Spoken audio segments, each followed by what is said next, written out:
Welcome back to the show, everybody. Today I'm going to go back to my ladder concepts, and I was just thinking about playing some Hunter. Well, okay, I don't often play Hunter. I don't like playing Hunter, but let me show you why I'm playing Hunter. And that really is sort of, for me, like 90% of the reason I play classes that I aren't particularly interested in. If you look at my distribution, Hunter is the lowest, Warlock is the second lowest. The rest are okay. The rest aren't too bad. I don't quote unquote hate them, but yeah, you run into so many face hunters and aggro hunters on the ladder. It's a little bit demoralizing, and you don't really want to participate in that. At least I don't want to participate in that. Okay, so let's get to making the deck. The deck is called, and I can't fit the name because I tried before, Crouching Panther, Hidden Bear. And this is inspired from Bear Trap. I've been watching the Hearthstone World Championships recently, the group stages, and I don't remember which player, but there was a Bear Trap. Bear Trap made an appearance, and I was sitting around thinking, why is Bear Trap good? Like, okay, obviously you're playing 2 for a 3/3 bear, but it doesn't trigger unless he attacks your face. And then I realized Bear Trap is an enabler. One of the things which makes Bear Trap good is that it's an enabler for beast synergies. That it almost it's good against aggressive decks because it gives you a taunt for cheap, and it also enables your beast synergies, which thus in turn enables things like Houndmaster, Hyena, and so on and so forth. So we have a lot of beast synergies, and I thought, okay, Bear, let's try a deck with Bear. And I also thought, okay, if we're going to go beast synergies, we're going to want something that also helps us get our battlecry effects off, the beast-based battlecry effects off. So I'm going to go with Panther. Jungle Panther is I don't know if there are any other stealth beasts. Oh yeah, there's Tiger. Let's put in some Tigers for now. It might be a little too slow to put in 2 Tigers, but let's leave that in for now. And then we're going to look for beast synergy. Things that require beast synergy. Hyena is great. Hyena sees very little play in the current meta. I think primarily because it's too slow. It's very strong, but it's a little slow. Other things, Houndmaster is excellent. If you hit a beast with the battle cry, you essentially you pay 4 for a 6/5, which is really, really strong. 6/5 taunt, 2/2 of which is charged that turn. Well, can be charged that turn depending on whether you played the beast that turn. So Houndmaster is actually one of my favorite cards in the game, even though it's in a class that I'm not a huge fan of. It requires some setup. It requires building your deck around synergies like this, so therefore you have to cut things such as leper gnomes or abusive sergeants. You have to sort of mold your deck around synergies, and that's something I really enjoy doing. And definitely recent TGT card, Ram Wrangler, very RNG based, but generally pretty good value. I think most beasts are very strong. You could end up with like a 1-drop beast, but yeah, there's only 4 of them. And if you get a web spinner, okay, there's 6 of them. If you get a Timberwolf or one of the others, you're not too happy. Angry Chicken isn't even that bad. But if you get a web spinner, it's pretty good. And then other than that, you're doing okay. I think you're doing okay. Okay. So what other beast synergies do we have? Tundra Rhino can be so strong, and I haven't seen Tundra Rhino in competitive or online ladder play in so long. So let's put 1 in. Let's put 2 in. Let's put 2 in. This is a concept. I'm not trying to win straight away. I'm just trying to see how much synergy we can cram into the deck before we die to face hunters and secret pallies and whatnot. I'm not for my first iteration of the deck. I'm not really going to think about playing around just certain classes. I'm going to make changes as we go. So as you can see, I'm just putting in high value cards. I don't know about Alec. Let's put in Alec for now. Companion is excellent. Kill Command is excellent. What else is strong?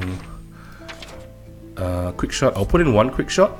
You often see in competitive play or just online, if you put in 2, it can be great. It's like having 2 Dark Bombs, essentially. One of them can draw you a card, but I think having 1... Let me put it this way. 2 Quick Shots diminishes the value of both of them.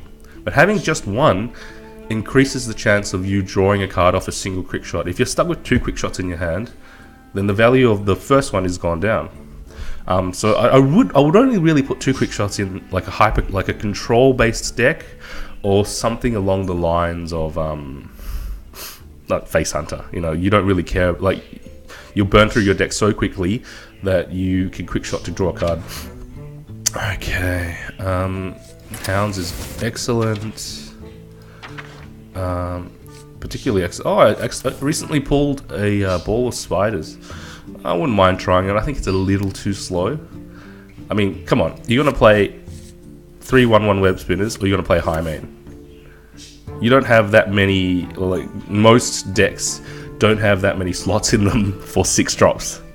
So this is really, it's really specific. It's very interesting.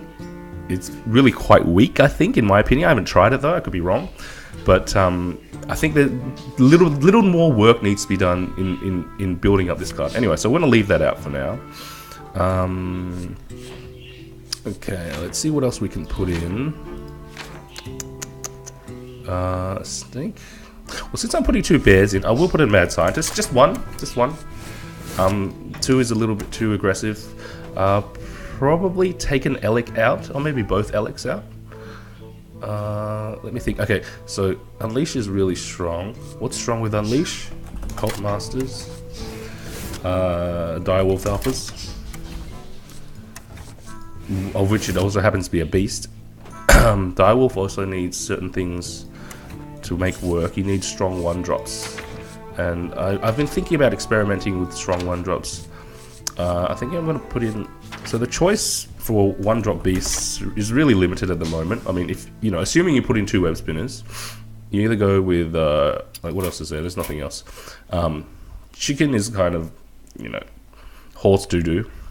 Crab I like, but crab is very specific. It only counters Murloc decks, and I'm not really seeing that many Murloc Knights running around. I think Paladins are actually not cutting, but you see, Murloc Knight plus hero power up equals 6 mana. And what does a Paladin want to do on 6 mana these days? You want to play Doctor 6? Who wants a Murloc Knight plus a hero power? Come on, man, Doctor 6 all the way. Although I do really think it's just flavor of the month at the moment. People are playing Secrets Pally because the pros and the streamers are playing Secrets Pally. So, you know, I want to do the same, and I want to crush some faces. So, fair enough. I do feel tempted to put in another 1-drop. I like to have at least 3 1-drops, especially in classes that lack the hero powers aren't impactful on the board. I think you really need to grasp the early game. Let me see. I've got a lot of 5, so yeah, I think I'll take out 1 tiger and 1 rhino, and put in a boar. And boar synergizes with Hunter's Mark as a 2-for-1 removal. It's not great, but what can you do? Sometimes you just need it. Snake trap, Mad Scientist, and 2 bears and a snake. Or maybe I'll go 1 bear and a snake. Yeah. 1 bear and a snake. Makes sense. Oh, but no, I'm gonna go 2 bears. Screw it. It's the name of the deck. Let's take out. Tundra Rhino is so strong. Okay, I'm gonna take out the tiger. Sorry, tiger, you don't get to crouch with the panther. I want to put in second bear. I like having bear. I think bear is very high tempo, very, very good value actually, and very strong against aggressive decks. So I want to experiment with bear. I want to see where it takes us. And of course, every single deck that is not face, you have to put the Dr. 7. Whenever people ask me, what pack should I buy, or what should I do, I ask, have you got Dr. 7? If you don't have Dr. 7, buy TGT. Buy GVG until you get Dr. 7 or enough dust to craft Dr. 7. And if you need other things along the way, just craft them. Commons and rares. Don't bother crafting epics unless you really need them to complete the deck. So we have Dr. 7. How many card draw mechanics do we have? We have 1, 2, 3, 4, and 5. Okay, so that's a fair amount. I just want to do a quick head check to see if we're not missing any key drops. We could beef out a 4-drop slot because we don't have many we don't have many actual plays. These are all follow-up plays, so I'd really like to beef up the 4-drop slot.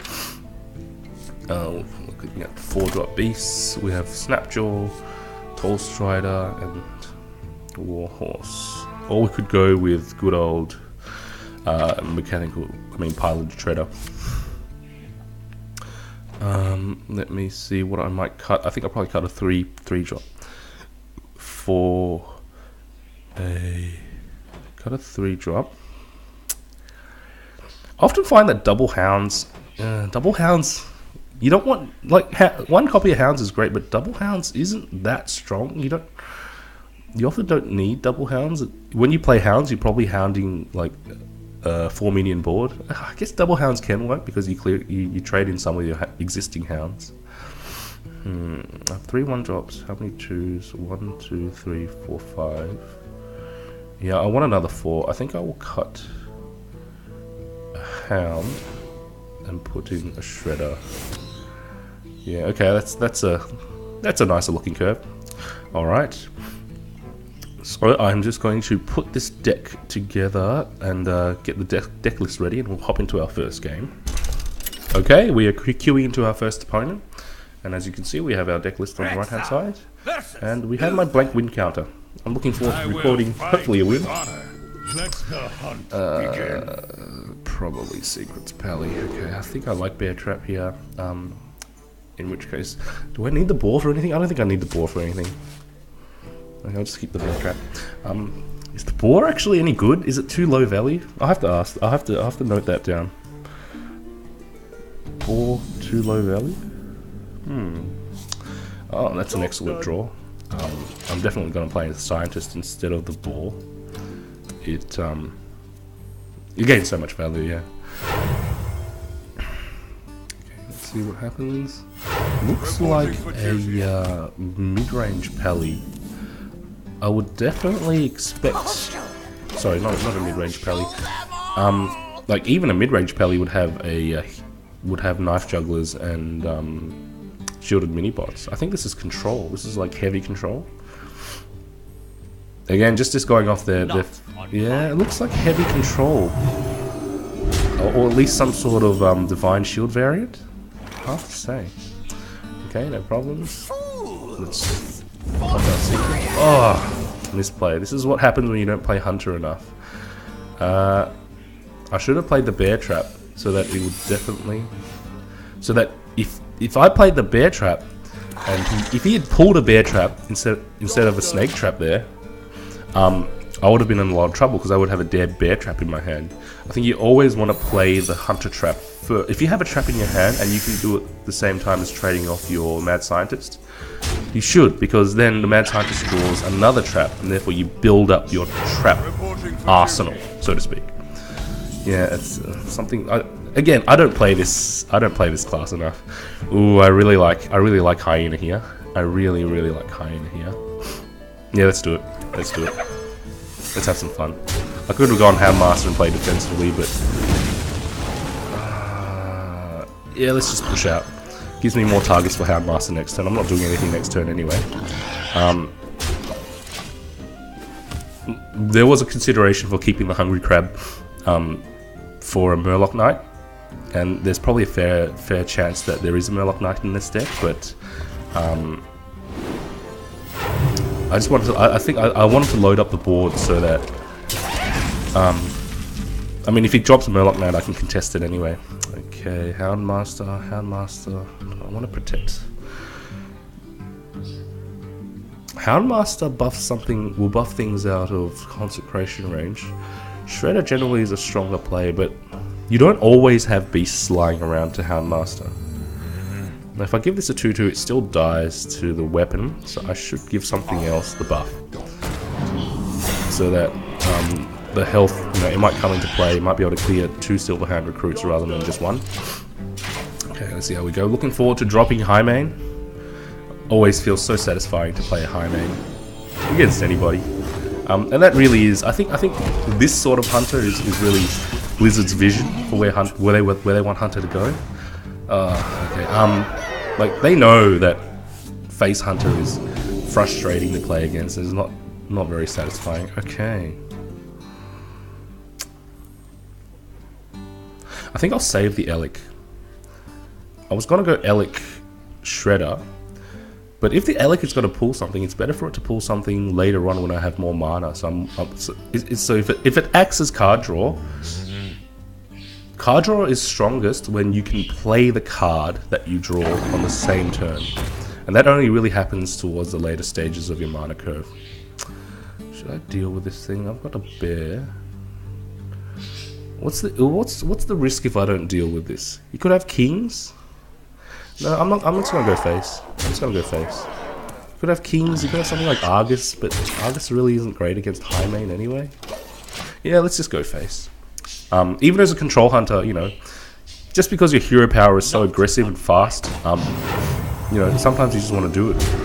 Even as a control hunter, you wanna look for damage on the face, because eventually you might be able to just ping them down or through board control do some work. Oh, that's excellent. Okay, so I'm going to draw something with Elic. Hopefully I can play some. Let's play that. Okay, that's fine. That's fine. I can still develop. I'm going to Hunter's Mark this fella and keep controlling the board. So he's in a pretty tough position, and I haven't seen him play a Consecrate, and he would have played a Consecrate against my previous board, I think, if it was convenient. Excuse me, I'm just going to shut the door. My birds are going insane. Is this the fishing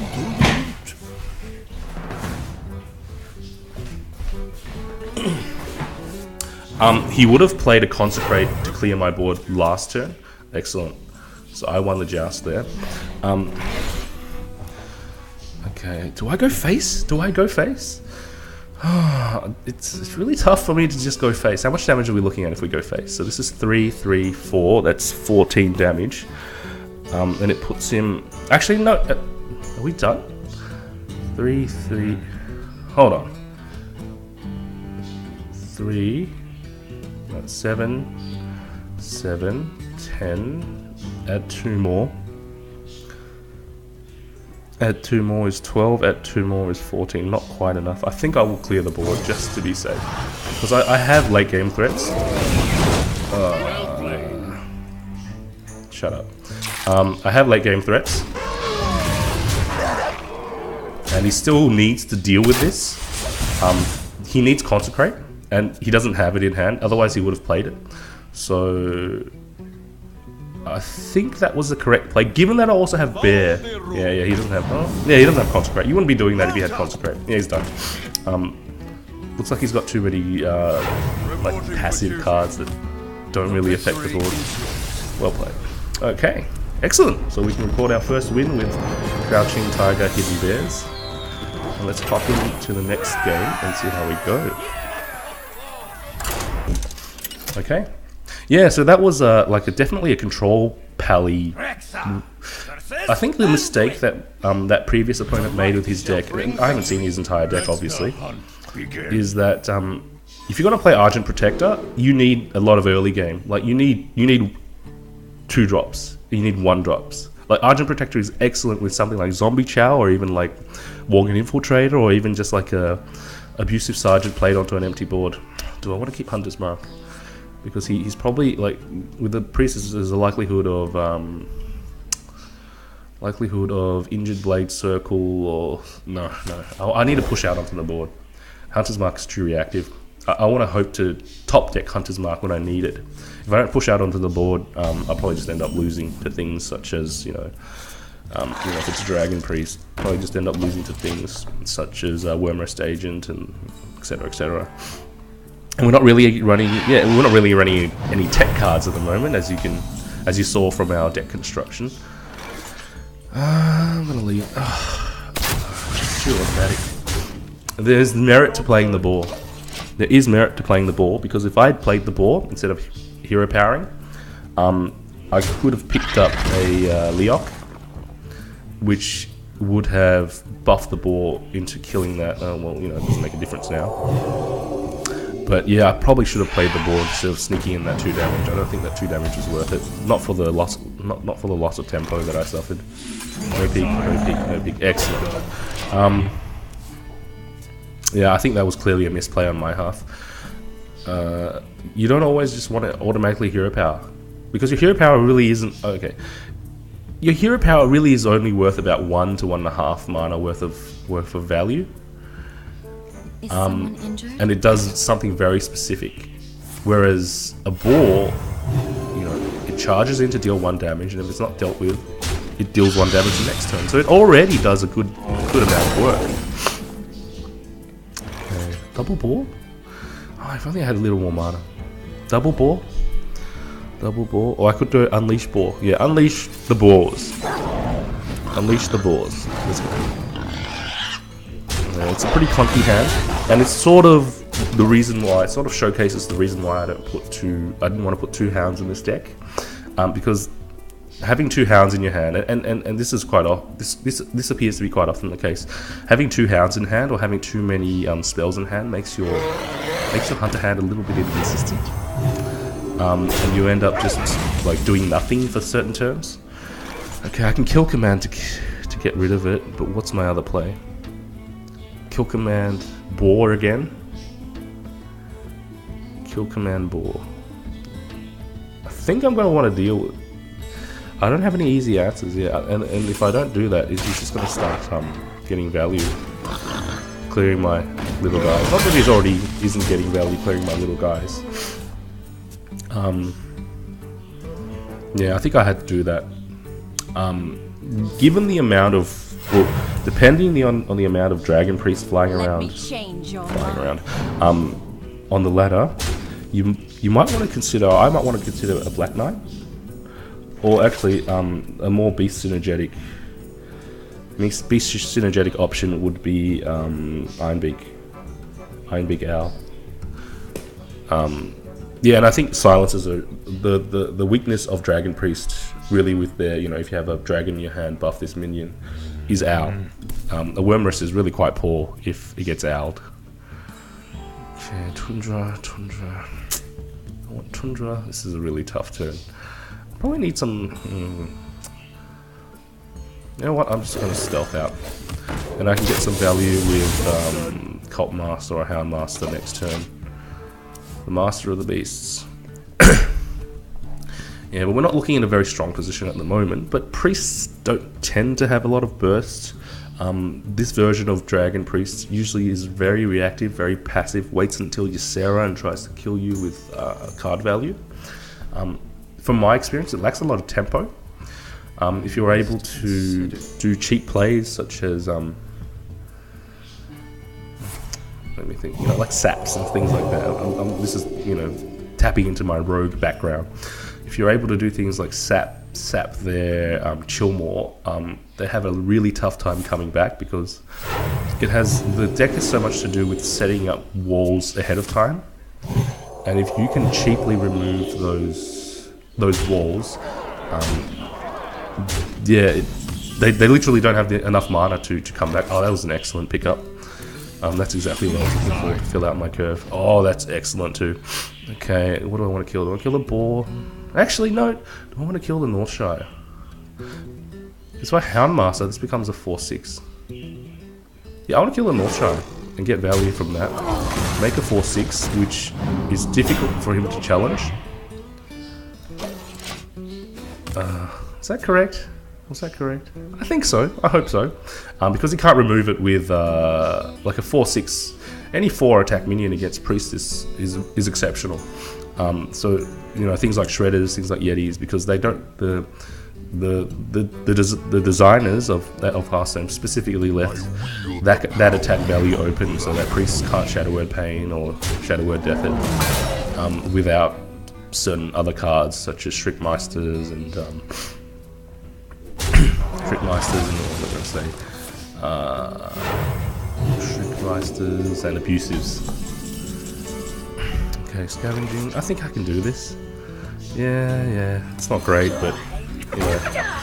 Let's go. It's a fairly strong tempo play, because I'm drawing a card and I'm putting a strong Hyena on the board, and then I've got a Mad Scientist, and the Cultist also happens to be 4 attack, but vulnerable to Holy Nova, and I don't know if Dragon Priests have space for Holy Nova.